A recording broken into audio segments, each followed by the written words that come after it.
ದೆಹಲಿಯಲ್ಲೇ DK brothers ಅವರು ನಾಯಕತ್ವದ fight ನಡೆಸ್ತಾ ಇದ್ದಾರೆ. ಅಲ್ಲೇ ಕೂತ್ಕೊಂಡ್ಬಿಟ್ಟಿದ್ದಾರೆ ಡಿಕೆ ಬ್ರದರ್ಸ್. ಅಸ್ಸಾಂ, ಕೇರಳ, ತಮಿಳುನಾಡು ಚುನಾವಣಾ ರಿಪೋರ್ಟ್ ಬಂದಿದೆ.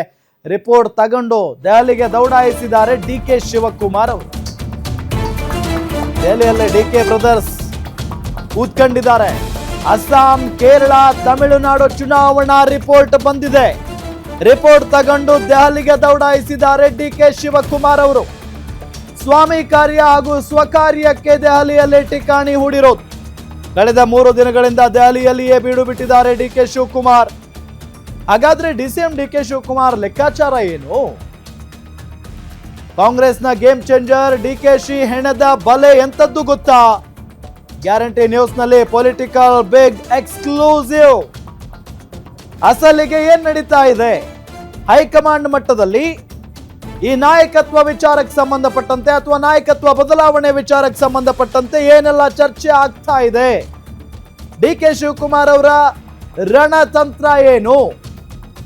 ಒಂದ್ ಕಡೆ ಈಗ ದೆಹಲಿಗೆ ಅಸ್ಸಾಂ, ಕೇರಳ, ತಮಿಳುನಾಡು ಚುನಾವಣಾ ರಿಪೋರ್ಟ್ ಅನ್ನ ಪಡೆದುಕೊಂಡು ದೆಹಲಿಗೆ ಹೋಗಿದ್ದಾರೆ ಡಿಕೆ ಶಿವಕುಮಾರ್ ಅವರು ಹೈಕಮಾಂಡ್ ನಾಯಕರನ್ನ ಭೇಟಿ ಮಾಡೋದಕ್ಕೆ. ಒಂದ್ ಕಡೆ ಈ 3 ರಾಜ್ಯಗಳ ರಿಪೋರ್ಟ್ ಕೊಡೋದು ಅಂದ್ರೆ ಸ್ವಾಮಿ ಕಾರ್ಯ, ಇದರ ಜೊತೆಗೆ ಸ್ವಕಾರ್ಯ, ಈ ನಾಯಕತ್ವ ಜಟಾಪಟಿ ಬಗ್ಗೆ ಯಾವಾಗ ಬ್ರೇಕ್ ಹಾಕ್ತೀರಿ, ಸೊ ನನಗೆ ಯಾವಾಗ ಮುಖ್ಯಮಂತ್ರಿ ಮಾಡ್ತೀರಿ ಅನ್ನೋದರ ಬಗ್ಗೆ ಚರ್ಚೆಯನ್ನ ಮಾಡ್ತಾರೆ ಡಿಕೆ ಶಿವಕುಮಾರ್ ಅವರು. ಸೊ ಕಳೆದ 3 ದಿನಗಳಿಂದ ಅಲ್ಲಿನೇ ಇದ್ದಾರೆ, ಅಲ್ಲೇ ಇದ್ದಾರೆ ಡಿಕೆ ಬ್ರದರ್ಸ್ ಇಬ್ರು ಕೂಡ. ಹಾಗಾದ್ರೆ ಡಿಸಿಎಂ ಡಿಕೆ ಶಿವಕುಮಾರ್ ಅವರ ಲೆಕ್ಕಾಚಾರ ಏನು? ಕಾಂಗ್ರೆಸ್ನ ಗೇಮ್ ಚೇಂಜರ್ ಡಿಕೆ ಶ್ರೀ ಹೆಣದಂತ ಬಲೆ ಎಂತದ್ದು? ಸೊ ಗ್ಯಾರಂಟಿ ನ್ಯೂಸ್ ನಲ್ಲಿ ಪೊಲಿಟಿಕಲ್ ಬಿಗ್ ಎಕ್ಸ್ಕ್ಲೂಸಿವ್ ನೋಡ್ತಾ ಇರಿ. 3 ದಿನ ಡೆಲ್ಲಿ ನಾಯಕರ ಭೇಟಿ, ಡಿಕೆ ಶ್ರೀ ಅವರ ತಂತ್ರ ಏನು? 3 ದಿನಗಳಾಯ್ತು ಅಲ್ಲೇ ಕೂತ್ಕೊಂಡಿದ್ದಾರೆ ಡಿಕೆ ಶಿವಕುಮಾರ್ ಅವರು. ಶತಾಯ ಗತಾಯ ಹೈಕಮಾಂಡ್ ನಾಯಕರನ್ನ ಈ ಬಾರಿ ಭೇಟಿ ಮಾಡಲೇಬೇಕು, ಅದು ಅವರ ತಂತ್ರಗಾರಿಕೆ. ಮೊದಲ ಭೇಟಿಯೇ ಎಐಸಿಸಿ ಅಧ್ಯಕ್ಷ ಮಲ್ಲಿಕಾರ್ಜುನ ಖರ್ಗೆ ಅವರ ಜೊತೆ.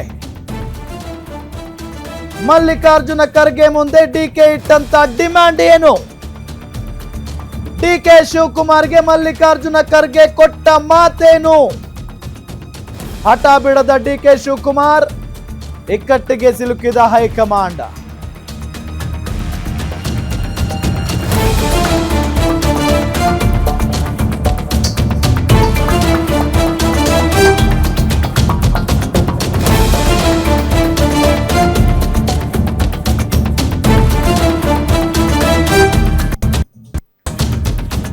ಡಿಕೆ ಶಿವಕುಮಾರ್ ಅವರು ಮಾತ್ರ ತಮ್ಮ ಹಠವನ್ನ ಬಿಡ್ತಾ ಇಲ್ಲ.